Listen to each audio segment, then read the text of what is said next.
76세 할아버지의 손녀 지키기 사부 최종화. 여러분, 안녕하십니까?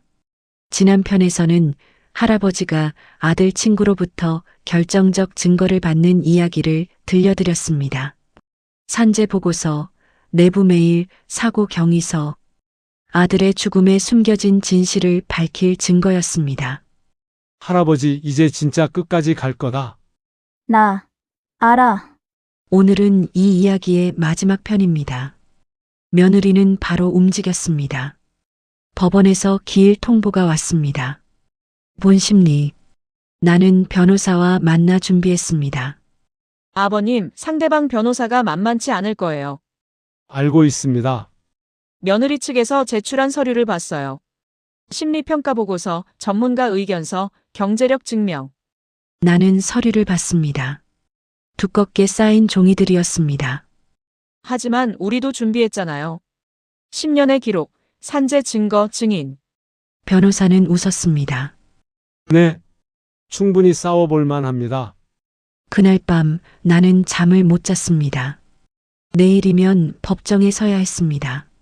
생전 처음 가보는 법정이었습니다. 다음 날 아침 나는 유일한 정장을 꺼내 입었습니다. 아들 결혼식 때 입었던 옷이었습니다. 거울을 봤습니다. 76의 할아버지가 서 있었습니다. 법원으로 가는 길, 버스 안에서 손이 떨렸습니다. 법원 앞에 도착하니 사람들이 서 있었습니다. 며느리였습니다. 그쪽 친정 식구들, 그리고 정장 입은 변호사.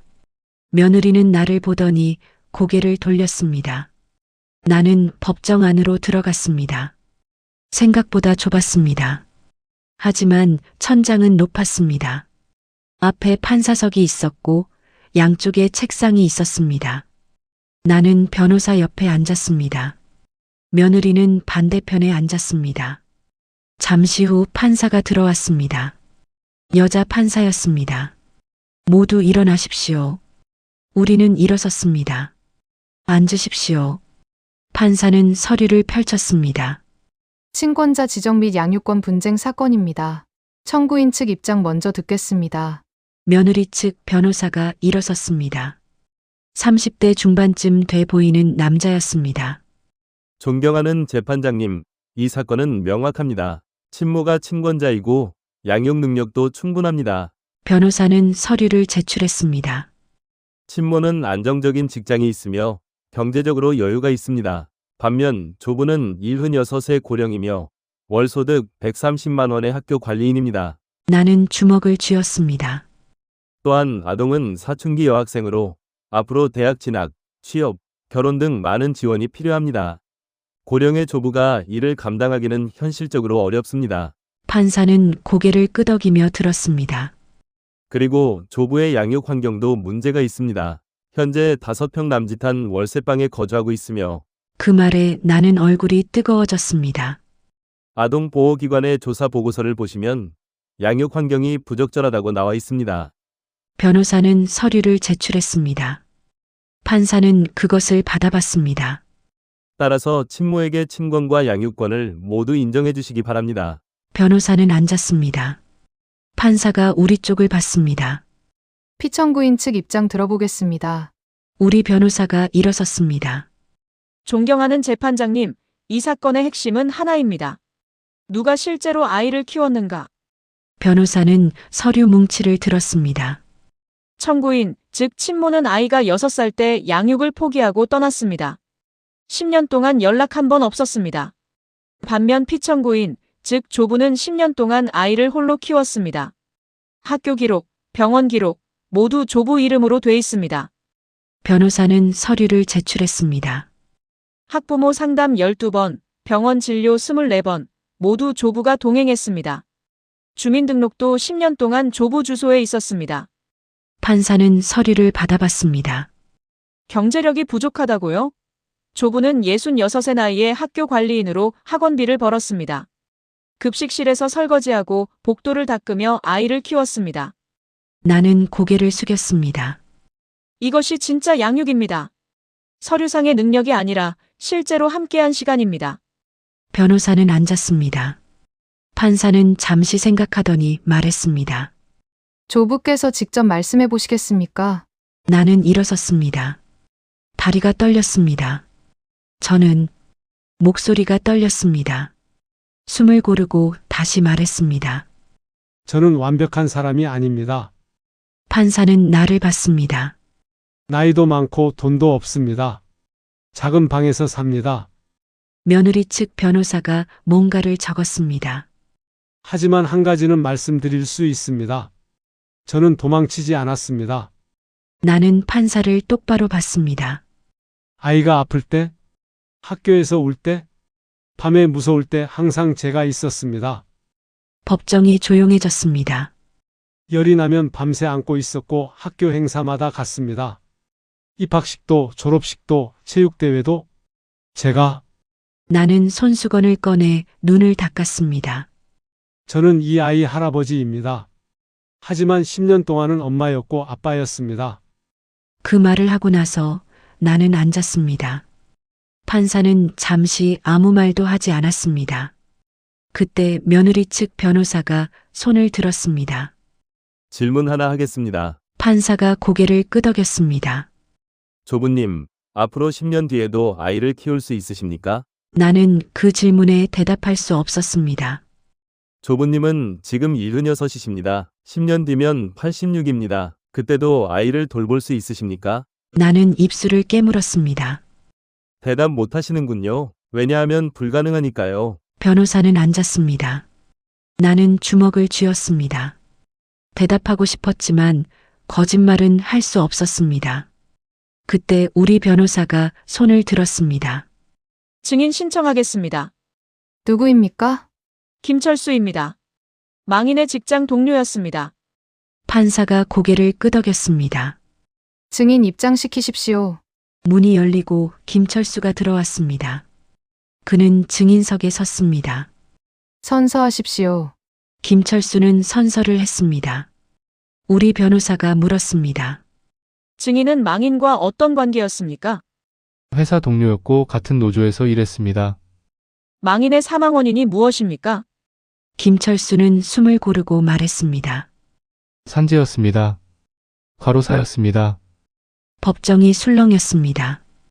회사에서는 어떻게 했습니까? 숨기려고 했습니다. 유족에게 합의금을 주고 산재가 아니라고 했습니다.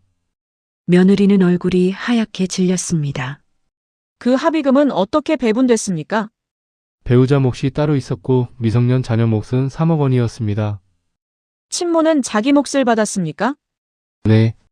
배우자로서 정당하게 받았습니다. 그리고 아이 몫 3억은요?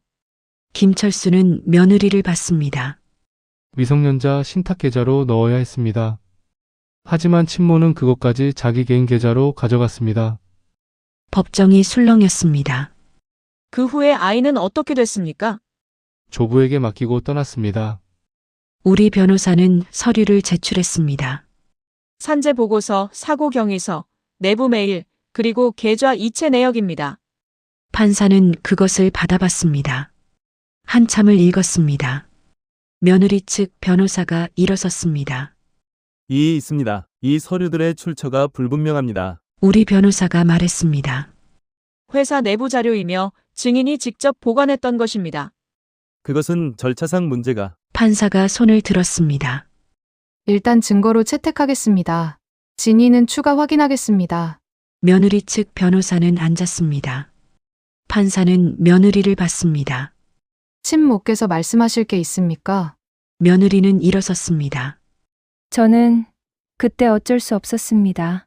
남편이 죽고 혼자 아이를 키울 자신이 없었습니다. 그래서 합의금을 받으신 겁니까? 며느리는 대답하지 못했습니다. 배우자 몫은 당연한 권리입니다. 하지만 아이 몫 3억 원을 개인 계좌로 가져간 것은 인정하십니까? 며느리는 고개를 숙였습니다. 지금은 반성하고 있고 아이를 제대로 키우고 싶습니다. 판사는 서류를 봤습니다. 10년 동안은 어디 계셨습니까? 재혼했습니다. 아이는요? 데려갈 수 없었습니다. 왜죠? 재혼 상대방이 싫어했습니다. 그런데 지금은요? 이혼했습니다. 판사는 고개를 끄덕였습니다. 그래서 이제 아이가 필요하신 겁니까? 며느리는 대답하지 못했습니다. 판사는 잠시 생각하더니 말했습니다. 양측 최종 변론 듣겠습니다. 며느리 측 변호사가 일어섰습니다. 친모가 과거에 실수했습니다. 하지만 지금은 반성하고 있고 경제적으로도 준비됐습니다. 아이의 미래를 위해 친모에게 기회를 주십시오. 변호사는 앉았습니다. 우리 변호사가 일어섰습니다. 변호사는 며느리를 봤습니다. 재판장님, 친모는 10년 전 아이 몫 3억 원을 가져갔습니다. 배우자 몫은 따로 받고도 말입니다. 그리고 아이를 조부에게 맡기고 떠났습니다. 10년 동안 연락 한 번 없었습니다. 그런데 지금 와서 양육권을 주장합니다. 왜일까요? 변호사는 판사를 봤습니다. 아이가 성년이 되면 그 3억 원에 대한 책임을 물을 수 있기 때문입니다. 친권자가 되어 그것을 막으려는 겁니다. 며느리가 고개를 들었습니다. 이 사건은 단순한 양육권 분쟁이 아닙니다. 10년간 실제 양육을 담당한 조부와 재산 목적으로 추정되는 친모 중 누가 아이를 진정으로 사랑하는지의 문제입니다. 변호사는 판사를 봤습니다. 아동 복리를 최우선으로 판단하시면 결론은 명확합니다. 변호사는 앉았습니다.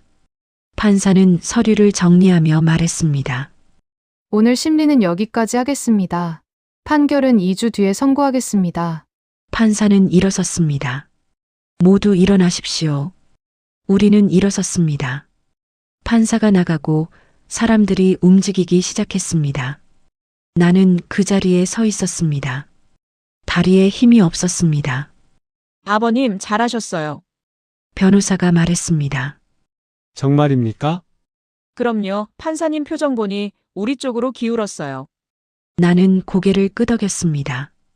법정을 나오는데 며느리가 서 있었습니다. 아버님, 나는 걸음을 멈췄습니다. 이렇게까지 하셔야 했습니까? 나는 그녀를 봤습니다. 당신이 먼저 시작했소? 며느리는 입술을 깨물었습니다. 제가 이기면 절대 아이를 못 만나실 거예요.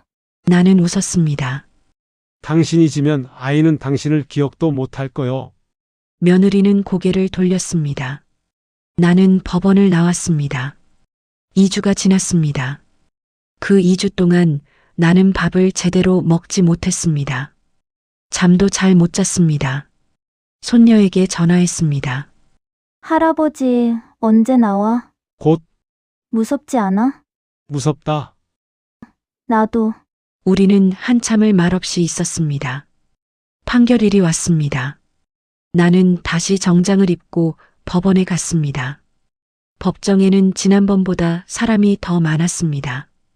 기자들도 몇 명 보였습니다. 판사가 들어왔습니다. 판사는 서류를 펼쳤습니다. 주문. 미성년자의 친권자 및 양육자를 피청구인, 조부로 지정한다. 그 말을 듣는 순간 나는 숨이 멎었습니다.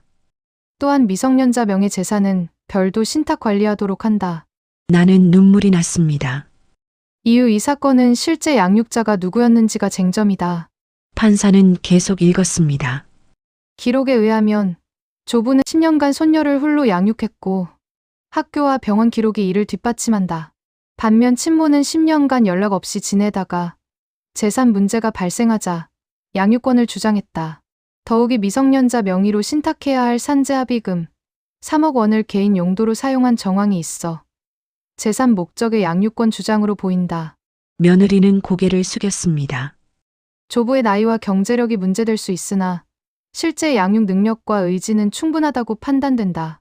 따라서 아동복리를 최우선으로 조부를 친권자 및 양육자로 지정한다. 판사는 서류를 내려놓았습니다. 이상 주문을 선고합니다. 판사는 일어섰습니다. 나는 그 자리에 주저앉았습니다. 변호사가 나를 부축했습니다. 아버님, 이겼어요, 이겼어요. 나는 울었습니다. 소리내어 울었습니다.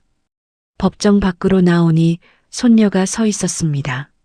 할아버지, 아이가 달려왔습니다. 나는 아이를 끌어안았습니다. 나 진짜 집에 갈 수 있어. 그 말에 나는 더 울었습니다. 며느리는 조용히 떠났습니다. 아무 말도 없이 집으로 돌아가는 길, 아이 손을 잡고 나는 생각했습니다. 내가 지킨 건 재산도 자존심도 아니었습니다. 함께 보낸 시간, 도망치지 않은 마음. 그날 밤 우리는 같이 밥을 먹었습니다. 작은 월세방에서, 좁은 식탁에서. 별거 아닌 반찬이었는데 그날은 잔치 같았습니다. 할아버지, 우리 이제 어떡해? 아이가 물었습니다. 뭐가? 집도 없고 돈도 없잖아. 나는 웃었습니다. 있잖아. 우리 둘이. 아이도 웃었습니다. 그렇게 끝난 줄 알았습니다. 사람들은 보통 판결이 나면 이야기도 끝난다고 생각하니까요. 하지만 인생은 서류로 끝나지 않더군요. 며느리는 떠났습니다. 조용히 아무 말도 없이. 아이에게도 나에게도.